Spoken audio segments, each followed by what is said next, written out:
What's going on, baseball fans? We're here. We're doing this baseball review, our daily review. It's time for the April 15th. 10 games last night, throughout the day, whatever. Two of them were from the doubleheader. And before we jump into it, please please subscribe. This channel is growing, and I'm excited to say that we have passed 50 subscribers. So everyone that's done that, thank you very much. Next step, 100. And yeah, we got power rankings coming out every week. I'm gonna try and do some more videos this weekend coming up. Let me know if there's any special videos that you may want to see. Maybe some sort of rankings. Those always are what people prefer, it seems like, or something like that. So look forward to that. But yeah, other than that, we got 10 games to rip through here, and it's early, so bear with me while we do it. Braves 7, Marlins 6. Braves finally some sort of a come from behind victory. I was a little worried in this one. They were down again about early in this game, 3-0.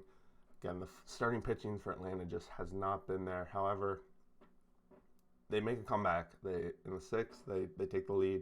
Marlins, though, in the top of the ninth, take the lead on them, and I'm just thinking, oh my God, here we go again. Braves in trouble. However, in the bottom of the ninth, they fulfilled the comeback, so some exciting news there for them, at the very least. Acuna takes the lead in the home run race. He's now up to 7 on the season. Sandoval Panda, he gets his 3rd home run of the season. He's been monster, like as a pinch hitter, 3 home runs already this season. He doesn't play, he just pinch hits. Marte for the Marlins hits his 1st of the season. And it's a tough break for the Marlins. They had a good streak here going. Rogers had a 5 innings pitched, 2 earned runs, 7 Ks, good start. Anderson, 5 innings pitched, 3 earned runs, no decision for him. But yeah. Braves win. Next up, Padres bouncing back against the Pirates 8-3. They just came out firing today. Couldn't go down again, losing to the lowly Pirates, so they do it. Machado hits his 3rd home run of the season, none for the Pirates. And they do get a couple runs on this guy, but it's not enough, right? So, don't know why I have that in there. Paddock, 5th, 5 innings, 1 earned run, so finally has a little bit of a better start than his other 2. Got to be better. Keller, 7 earned runs, and the Padres just went to town. 1st, 2nd, they're pouring in the runs. They're now 9-5, bouncing back, and I think they're still expecting Tatis to be back this weekend. We'll see. We'll see about that, how that goes. But Padres win this one. Nothing too much to report on that one. But in the doubleheader, we got the Mariners 4, Orioles 2. Mariners win both in these 7-inning affairs. Baltimore got out to an early lead in this one and then blew it. 5-6 in this one. Haniger, 3rd home run of the season. Trey Mancini hits his 3rd as well in this one. Gonzalez picks up the win. Matt Harvey on the loss, but Matt Harvey did all right. 4.2 earned runs. So far, so good for him. He's had a couple rough goings, but I think he's bringing in what they need, eating up some innings here, and he got a good start, per se. Gonzalez bounces back from his high ERA for his best of the season. Is that Kendall Graveman in for the save? I got to check this out. It is. Wow. Did not know he was their closer, per se. So picks up his 2nd save of the season. Mariners picking up their back-to-back win in the 2nd game, 2-1. Another close affair, low scoring. Zimmerman is the starter for Baltimore. Decent again, 2 earned runs, 5 innings pitched. I don't know why it bounces to the top like that. And done on the other side, 5 innings, 1 earned run. It's pretty great. 2-0 for Seattle. Moore home run. Haniger hits another home run in this game, and then for Baltimore is Freddie Galvis.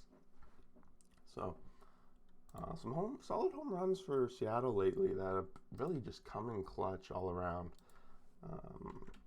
It's a shame this one. Boston 3. The Twins take out the win with a 4. And after bringing it up so many times, they finally score some late runs here, specifically in the bottom of the ninth, to take this win. Ottavino again kind of blows it for Boston late in the game. Happened earlier in the season from what I remember watching, but they won that one. Boston was this close to 10 wins in a row, and whenever a team gets to 10 wins in a row, they get at least a video when the streak's over. So sorry about that, Boston. You didn't quite get there. Sano, 2 home runs. Sano hits his second home run of the season. This game was close. Boston almost pulled it out in the 8th. They tied it up 3-3 in the 8th. Would have been a blown game. Here at Richards, no earned runs on this one. So his best start of the season so far. Pineda, 7 innings pitched, 0 earned runs. So really holding Boston down. Really the first pitcher seems like to do so in a while at least. Baltimore had a little bit more luck early in the season, but first one in a while, shuts them down. Boston, 9 wins in a row. They used that to really climb the power rankings though, right? So got to be happy. Next up, Indians 4, White Sox 2. They end up splitting this series 2-2, and boy, it was an intense series. Every game was very close except for last night's no-hitter. But Cleveland is showing that everyone's talking about the Twins, everyone's talking about the White Sox, but we should be talking about Cleveland too. They were struggling though a little bit on the offensive side of the things. I talked yesterday about the Cubs and their batting average.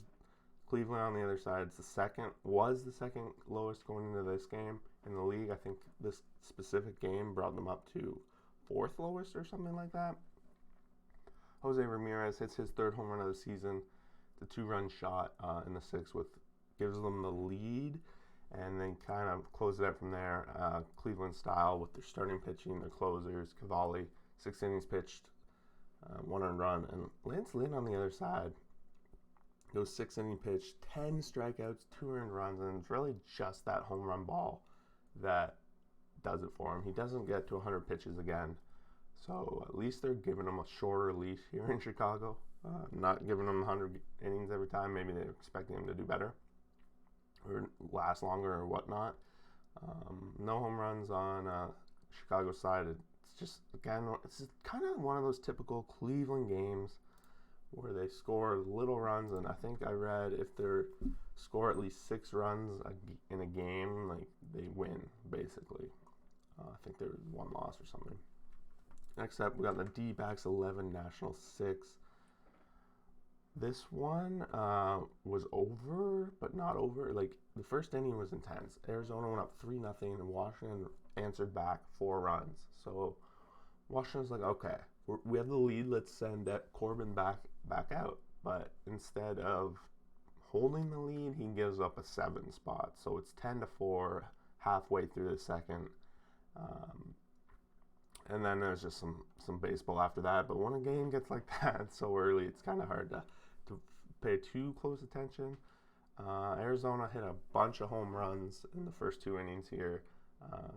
Kelly, Escobar, and Young all hit 1 in those 2 innings, and then Smith comes in and hits his first of the season in the 8th.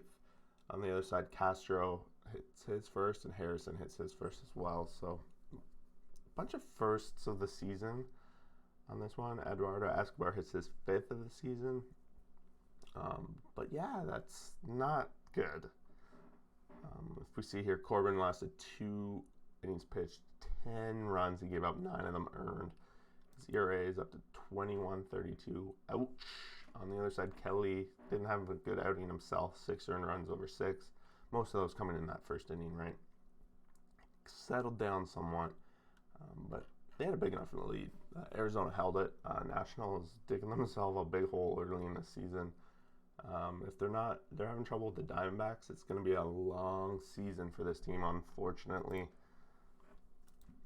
Next up, we got Rangers 6, Rays 4. This one went to extras, and Texas had 2 runs in the top of the 10th, and then Tampa just couldn't score again. Seems to be a consistent issue with Tampa, that they're just having trouble generating the runs needed to win. Texas, surprising me so far, at least this season, competing on a daily basis. Almost 500 again. and very well could get there. These young guys are really coming through. Like Solak, 3 hits, 2 RBIs last night. Had his home run, second of the season. Culberson, second of the season, and Garcia had one. So again, Texas kind of seems to be that home run kind of team. Always seem to be naming off a bunch of home runs whenever we're talking about them. On the other side, Tampa just Brisbois hitting his first of the season. Oh, yeah. Going to the starting pitcher, Rich Hill again. 4 earned runs. Not exactly what Tampa was hoping to get from him this season so far. And I'm a little worried. I don't see it being able to come back. The guy's a little bit older. So it's definitely not getting what they need from him. Bullpen otherwise, closing the door until the 10th. They get 1 earned run. But those 10th, it's just a crapshoot, right? 3 earned runs on Lyles on the other side, and then a blown save, and then the bullpen picks up the win. But with Texas, so far so good. They got to be pretty happy with how things are going. That's for sure. Royals 7, Blue Jays 5, and really the Royals really just exposed where the Blue Jays are weak, and that's their starting pitching. If they don't have one of their 3 top guys right now, they're really struggling to keep runs off the board. I'm gonna scroll down there for the start. Like, they brought in Kay to give that start for them. He'd been stretched out a lot over lately. Gave 4 earned runs on 3.1, but they were just belting the ball off of him. Rourke came in. He got 0 earned runs, but he got smacked around in that one inning. And all the earned runs must have went to Kay. Oh no, the earned runs went off an error, Kevin Biggio. Which honestly, that error ends up costing the Blue Jays the game. Junis, 2 earned runs over 5, so starting pitching has definitely gotten to perform a little bit better for Kansas City these past couple days. That error ends up costing a couple runs more in this 4th inning. Jays end up putting up 5 late in this game, and they come within 2, and that error really was the difference. 2 runs. Biggio did not have a good game. No hits either. His average down to 171. The worst. Or Tellez is almost up to him now. Tellez had 2 hits last night. Vladdy Guerrero hits his 3rd home run of the season, and Vladdy is continuing to look like this player the Blue Jays have been hoping he was, and he's looking like it. 3 hits last night.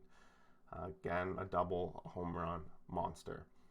Kansas City just hit doubles, and a lot of just smacking the ball and lots of runs. Kansas City's been looking good offensively, and now that their pitching's coming along, they're dangerous. They're definitely a dangerous team. Athletics 8, Tigers 4. A's are 1 game now away from 500 after starting 0-5 and 1-6. They're almost there, so their offense coming up.